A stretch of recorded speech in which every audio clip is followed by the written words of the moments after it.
Hey, Mr. G, let's go over some cool triad shapes, major triad shapes. Now, the major triad is the first, third, and fifth notes.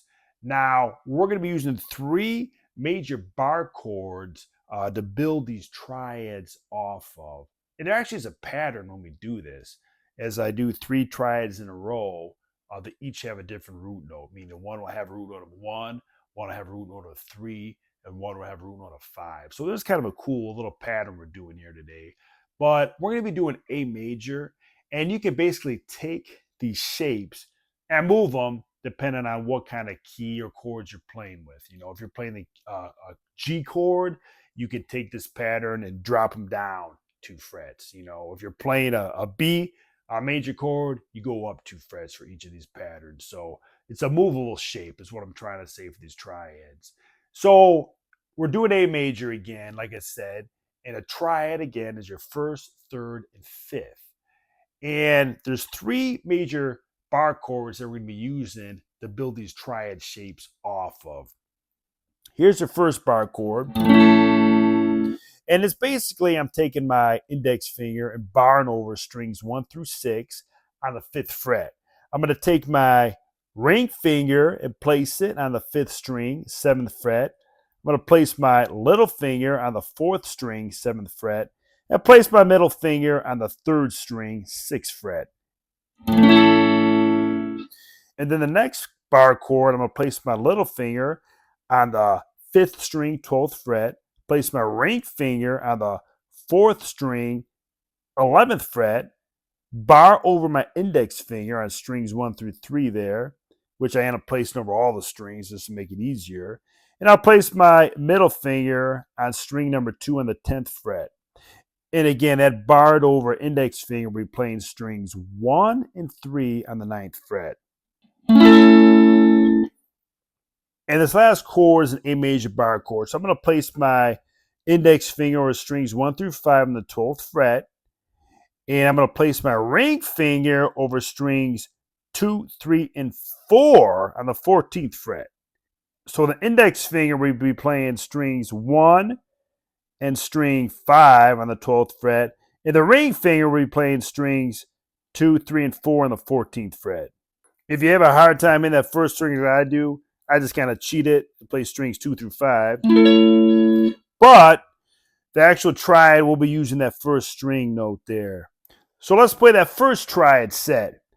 So take your index finger and bar over strings 1 and 2 on the 5th fret and place your middle finger on the 6th fret of the 3rd string. So the root note is going to be that C sharp. And then for the next triad, so take your index finger and bar it over the 9th fret, the strings 1, 2, and 3, and place your middle finger on string 2 and the 10th fret. So the index finger will be playing a E there on the 9th fret of the 3rd string. The middle finger plays a there on the 2nd fret of the 10th string, and the index finger plays a C sharp there on the 1st string, 9th fret. So the root will be an E. Then you come over here and place your ring finger on the A, which is on the 3rd string, 14th fret. Place your little finger on the C sharp, which is on the 2nd string, 14th fret. And place your index finger on the E, which is on the 12th fret of the 1st string. And you can see the A is a root there. Now, for strings 2 through 3, we're going to come over here and place the ring finger on the 4th string of the 7th fret to play that A, and that'll be your root. Then place your middle finger on the 3rd string, 6th fret, and place your index finger on the 2nd string, 5th fret. Then place your ring finger on the 11th fret of the 4th string to play that C sharp, so that'll be the root. Place your index finger on the 9th fret of the 3rd string to play that E, and place your middle finger on the 10th fret of the 2nd string to play that A. Then take your ring finger and barred over strings 2, 3, and 4 on the 14th fret. Place that ring finger there, and the root note is going to be that E on the 14th fret of the 4th string. And then the A is going to be on the 14th fret of the 3rd string, and the C sharp is going to be on the 14th fret of the 2nd string. Now for strings 3, 4, and 5. I'm going to place my ring finger on string 5 on the 7th fret for that E, and that'll be the root note. I'll place my little finger on the 4th string of the 7th fret to play that A, and I'll place my middle finger on the 6th fret of the 3rd string to play that C sharp. Then I'm going to place my little finger on the 12th fret of the 5th string to play that A. I'm going to place my ring finger on the 11th fret of the 4th string to play the C sharp. And I'll place my index finger on the 3rd string, 9th fret to play that E. So in this scenario, the A will be the root.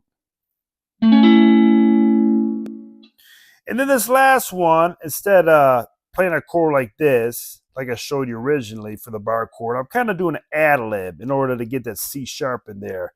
I'm going to play that C sharp as the root and just kind of slide up 2 frets. So the C sharp, I'm going to play on the 5th string, 16th fret, and I'm going to bar over my index finger on the 4th string, 14th fret to play that E, and I'm going to play that index finger on the 3rd string, 14th fret to play that A. So this I have a C sharp as a root. So all together it's kind of like a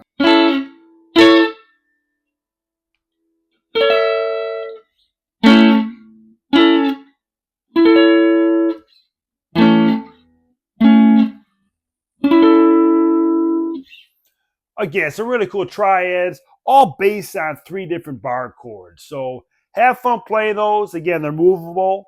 And hey, keep on jamming.